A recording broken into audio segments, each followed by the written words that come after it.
Vamos a meternos de lleno en uno de los palacios más alucinantes del mundo. Pero ojo, porque detrás de tanto lujo se esconde una historia sorprendente, la de una de las prisiones más elegantes jamás construidas.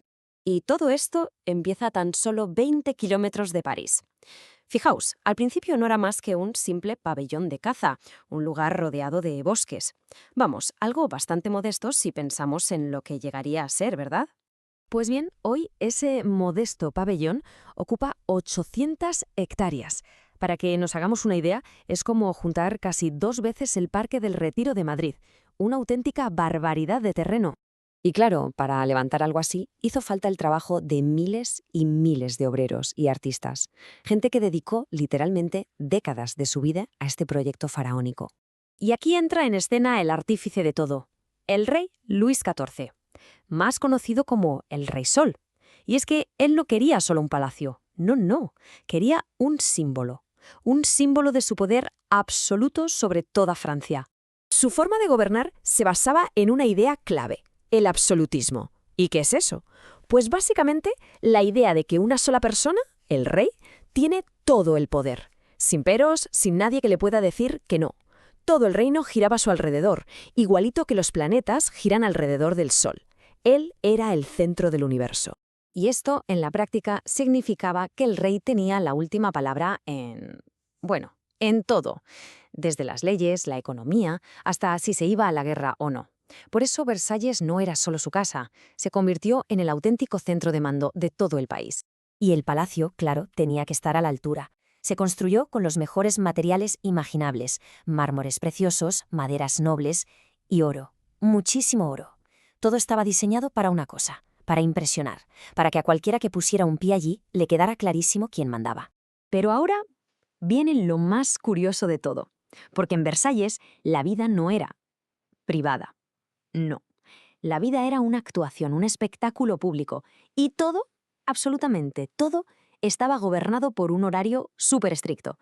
A ver, es que cada acción del rey, por mínima que fuera, era una ceremonia, desde que se levantaba de la cama por la mañana hasta que comía. Y cientos de nobles, los llamados cortesanos, estaban obligados a mirarle. ¿Nos imaginamos vivir así, sin tener ni un solo minuto de privacidad en todo el santo día? Y la pregunta es, ¿por qué? ¿Por qué montar todo este teatro? Bueno, pues Luis XIV tenía muy presente que, de niño, unas rebeliones de nobles casi acaban con el reino. Así que su plan fue brillante y maquiavélico. Obligó a miles de nobles a dejar sus castillos y a mudarse al palacio. ¿Para qué?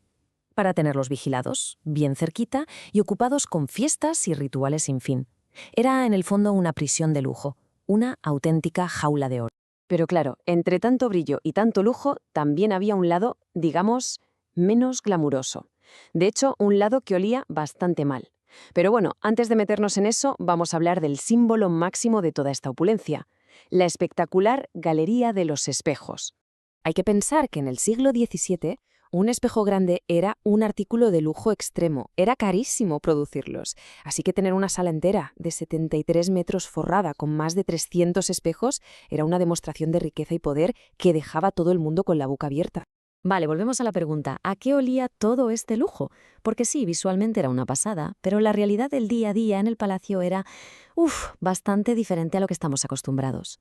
Para empezar, no había fontanería moderna, ni baños como los de ahora. Cero.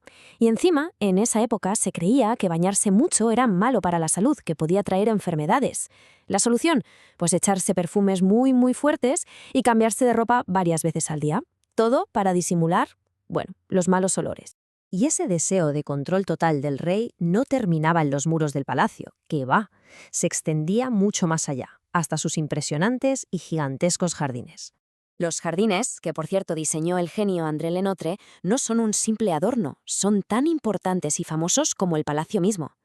Su escala, como se puede ver, es sencillamente descomunal. Hacen que el propio palacio parezca pequeño en comparación. Y es que el estilo del jardín francés buscaba justo eso: imponer un orden perfecto sobre la naturaleza. Aquí no se buscaba que pareciera salvaje o natural, todo lo contrario. Se trataba de demostrar que el poder del rey era tan grande que podía dominar incluso al mundo vegetal. Cada arbusto, cada camino, cada fuente, todo estaba bajo control. Pero, como es lógico, un sistema así de poder absoluto, de control total y sobre todo de un gasto tan desorbitado, pues no podía durar para siempre.